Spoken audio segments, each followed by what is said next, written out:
This is Carl at National RV Detroit. I'm going to walk you through this 2024 Crossroads Zinger Lite travel trailer. And the model number is 18RB. So let me just show you a little bit about it. This is a how-to video. I'm just going to show you some of the features and how they work, okay? So of course we have regular scissor type stabilizers. These two valves here are the low points of the plumbing. This one here is the fresh water tank drain. Okay. You have a power awning with LED. And right here we have the fill for the fresh water tank. Now the most common way to get water to the trailer is the city water hookup, which I'll show you when we get to it. But if you're camping someplace without city water, you're boondocking or whatever, you can pre-fill your fresh water tank right here and then use the onboard pump to pump the water. So all your plumbing will work as though you have city water. You just be pumping it from your tank. Okay? Excuse me. You have a TV signal out here and some power if you wanted to set a TV out here.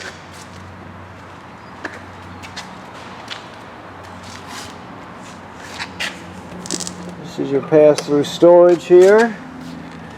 There's your crank, your 3/4 inch crank for your stabilizers. Okay. You have a deep cycle marine battery plus a 20-pound LP tank. This here is the kill switch for your battery. So right now it's on, but if you want to disconnect the battery from the system, you can just turn it counterclockwise to shut it off, okay? As we move around, you see the other end of the pass-through storage. This is your dump hose kit, and then this is a reducer to reduce your 30 amp cord down to a 20, so you could plug it in at home to if you have to pack it up or something like that. You can't run the air conditioner with 20 amps, but you can light it up and run everything else anyway if you're just getting ready to go. So okay, you do have a 30 amp cord, like I said, 30 feet, 30 amp. Down here are your dump valves. Your gray tank valve is on the left. Your black tank valve, which is toilet water and waste, is on the right. Alright, now you have on-demand hot water in this one, which is a great thing. Usually, you know, until recently, you would just have a 6-gallon tank. So you had 6 gallons for the shower, for example, and now you got endless flow. This turns on, not turns on, but you energize the system here. You still have to use the control panel now to heat the water, but keep in mind that this rocker is here. It's if you're in storage, you can shut it off, you know, that sort of thing. But when you're camping, of course, you're going to have it in this on position. This is the pressure release valve. Make sure nobody messes with that, especially if there's hot water in there. You don't want somebody to get scalded or worse. So that's just a safety valve in case too much pressure builds up in your tank. It just relieves the pressure. So okay, this is your city water hookup, the most common way to get water to the trailer. You just hook it up and you're all set. Now this is a campground cable and satellite Thru. You have a housing here which shows us this is pre-wired for a Furrion backup camera kit. We sell them here, you can get them elsewhere. Just make sure you get the right kit to fit in that housing. Okay. This is a hookup for a telescopic ladder made by Lippert, in case you wanted to add that on. It's already got the bracket on there. You use that in case you want to. It just makes it easy to inspect the roof, for example. The manufacturer states every 90 days you should inspect the roof, or somebody should inspect the roof anyway, which consists of making sure there's no damage or separation. Make sure there's no damage by low branches or road debris, for example. Make sure there's no separation at any of the sealant, you know, that can allow water to get through, things like that. So every 90 days that should be looked at. People generally don't inspect their roof enough, so it's important. All right.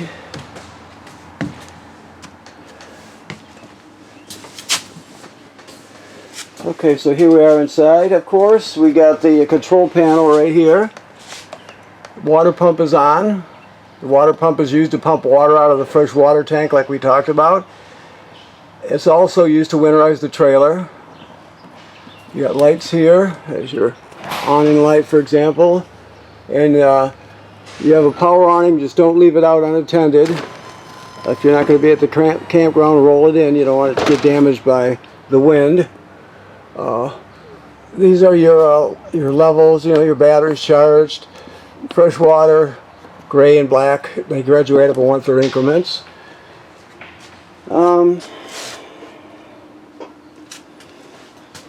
If we look at the table, you can pull the poles off the bottom, the legs off the bottom of the table, and you can set the tabletop down onto these cleats here. You can turn this into a bed if you need to. Your TV, you can hang a TV right here, and you have your hookups. Okay, this is the controller for your on-demand water. So let me just show you that. Most people keep it at 120, so there's 120 degrees Fahrenheit is what the limit's set at. Right now, this just changes it between Celsius and Fahrenheit. So the thing about it is all you have to do is turn on the hot water, any hot water valve, and you can see that it starts to show water's running. Now it's showing a flame lighting, and now the temperature is going up rapidly. It'll go up to 120 and stop and continue to put out 120 degree water. You can change the temperature of the water up and down if you need to, but it's that simple. So no matter what, if you use the kitchen faucet or this one or the shower, it's gonna just give you non-stop on-demand water, hot water. Okay. Now the toilet works like all RV toilets in that it sits right over a black tank. You got a flush pedal right here, so when you get to the campground, you're going to hook up your power and your water. Of course, then you'll come in the trailer and you'll put a dose of chemical right in the bowl. You'll step on the pedal and hold it down till you put at least a gallon of water in the tank along with the chemical. You can use more than a gallon of water. It's best if you use more than a gallon. Don't use less. Some people can use up to 2 gallons. It's just a matter of how you decide you're going to do it. But the main thing is you can't use it dry. If you're starting off with an empty black tank, like you should be, it's already been flushed when you left your last campground, put the chemical and at least a gallon of water in there. If you don't do that, it'll get clogged up, it'll smell terrible, it'll just be a mess. So you want to make sure you do that, and you shouldn't have any problems at all. You have a sliding door here, of course, so always make sure it's latched. In this case, it's got a strap that snaps. You don't want it flying open and closed and damaging something. Okay. So as we look down here, first thing we see is the carbon monoxide LP gas detector right there. So that should be glowing green all the time. It's hardwired to the battery, so it's always on. For some reason, if it's not glowing green and if you push the test button, it doesn't work. Get it serviced immediately. Don't just forget about it and leave it as it is. You always want it to be in working order. It's not expensive. So, okay. Below it is the power converter. This converts AC to DC power. So you can see on this side you got regular circuit breakers like you see at home, and they're all labeled. Then the power is converted from 120 AC at the breakers is converted to 12 volt DC over here, and you got 12 volt fuses, and they're labeled also. So it converts AC to DC power. Everything that can run on DC power in a trailer does. Some things have to be AC power, like the microwave would have to be, and also the air conditioner, but most other things are DC, so that's where the DC power comes from. There's also a battery tender, so it'll sense how much energy your battery up on the tongue has and needs, and it'll, as long as you're plugged into shore power, it'll continue to charge the battery. So your tow vehicle will charge the battery when you're going down the road. Your power converter charges the battery when you're plugged in. So, okay, that's the power converter. You also have a fireplace in this one, which is also a space heater. So on those days where you don't quite, you know, well, let's put it this way: it has. I'm looking for the remote controls. Let me see where he's got them at. Probably in here.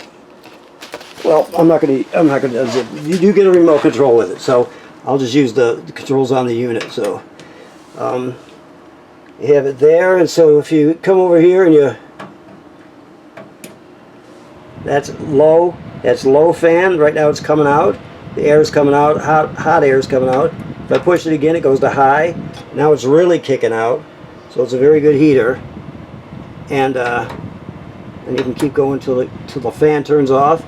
You also can change the color of the crystals, like that, and so on and so forth. It has a timer, so you can set the timer to turn on and off when you want it to. So does everything you need and then some. When it comes to your air conditioner, this is your thermostat here, and there's your controller. 2 fan speeds. The fan speeds are just the air conditioner running without the compressor, just circulates air. And then 2 air conditioning speeds, low and high. Okay? Come over here, this is a GFCI plug. The reason I'm showing it to you is because all the plugs in the trailer are wired through this GFCI. They're just regular looking receptacles like this here, but they're still all wired through this GFCI. So if you're using the plug outside, it pops and you lose power to it, you're always going to think GFCI first to come in here and reset it. And I think last but not least, you have your emergency window. You're basically going to push that all the way through, then you grab the little knob there and you pull the screen out, and you can escape in an emergency. Okay? So, that about covers it. You also have vents on the ceiling. One in the bathroom, one here. The bathroom vent has a fan in it. And this, you might be interested in this. This is, it says 4G here, right? But if you just don't pay attention to the 4G, that would be a service you have to pay monthly fee for, like a phone or something like that. But you think about public Wi-Fi booster, you can scan the code here and look at their options for public Wi-Fi boosting, which consists of their kit would consist of an antenna that goes on the roof, a Wi-Fi antenna, and it also would have a router box that fits right here, a white router box, and it just gives your family a better public Wi-Fi. It boosts the signal and that sort of thing. So that's another pre-wire thing, and if you're interested, you can scan the code and look at what they have. Okay, just like the backup cameras, the same way, or the ladder for that matter. Okay, your keys are right here. Okay. The air conditioner. Well, we're not going to call it an air conditioner. We're going to call it a microwave. The microwave is here, works like any other microwave. And of course, your refrigerator, I don't know which side opens, is right here. It's got a little freezer in it. Okay. Okay, so now I think I got everything. Smoke detector. Okay, so I want to thank you for purchasing your trailer here at National RV Detroit. Please remember what I said about inspecting the roof every 90 days. You don't have to go up there. You can move a ladder around the perimeter and just look at it.